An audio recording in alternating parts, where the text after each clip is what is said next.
কি হলো? রীতি আসেনি? না। আজ কদিন ধরে দেখছি রীতি আমাকে এড়ে এড়ে চলছে। আচ্ছা, তোমরা একটু সত্যি করে কথা বলো তো, রীতি কি আমাকে ভালোবাসে না? ও যদি আমাকে ভালো না বাসে তাহলে আমি মরে যাবো।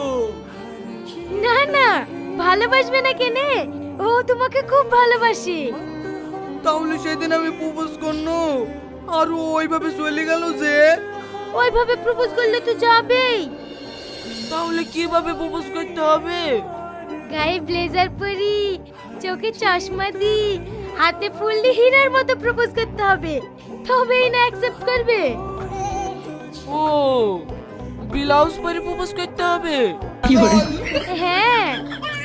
আচ্ছা ঠিক আছে, আসো তোমাদেরকে স্পেশাল করে 2 প্যাকেট ঝালমুড়ি বানিয়ে দিই। খাবি? ফ্রিতে পেলে খাবো না কেনে? চা।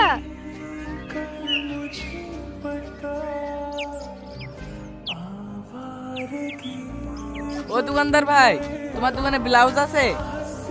ব্লাউজ? ব্লাউজ তুমি কি করবা?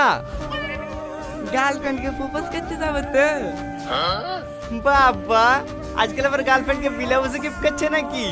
হে রাকেশ, একে একটা ফ্রি সাইজের blouse they.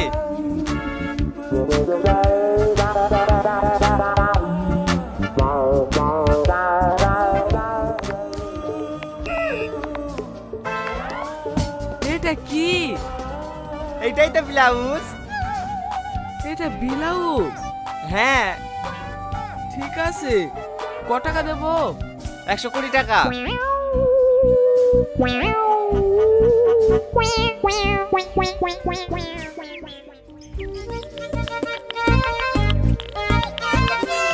I love you.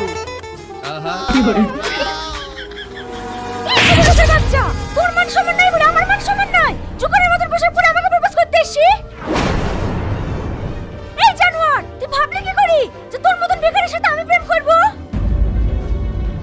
তাহলে যেদিন যে বললা তুমি আমাকে ভালোবাসো।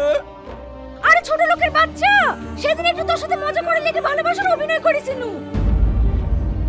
আর তুই এতটাই পাগলা, সব সত্যি ভেবে লিসি, নিজের অকাত দেখবে দেখবে নি। আমি সত্যি আমার অকারটা ভুলে গেছিলাম, পারলে আমাকে ক্ষমা করে দিও। তোমার অভিনয়টা এতটাই নিখুঁত ছিল, আমার একবারের জন্য মনে হয়নি জানো যে তুমি এত ভালো অভিনয় করতে পারো। আর আমার এই প্রজেক্টের কথা বলছো, আমারও পড়ার আগে বারবার মনে হচ্ছিল জানো যে আমি ভুল করছি, কিন্তু তোমার বান্ধবীরা বলেছিল এটা পড়ে প্রপোজ করলে নাকি তুমি অ্যাকসেপ্ট করবা। আর আমি তো তোমার প্রেমে পাগল, শুধু তোমার ভালো লাগার খারাপ লাগা ছাড়া আমার কোনো কিছুতেই যায় আসে না। কেউ যদি আমাকে বাজির দড়ি গলায় নিয়ে বলতে বলে না, তখন আমি তোমাকে ভালোবাসি কথাটা বলতে একবারও ভাববো না। এই নাও, এই বুদ্ধিটা দেওয়ার জন্য তোমাকে অনেক অনেক ধন্যবাদ।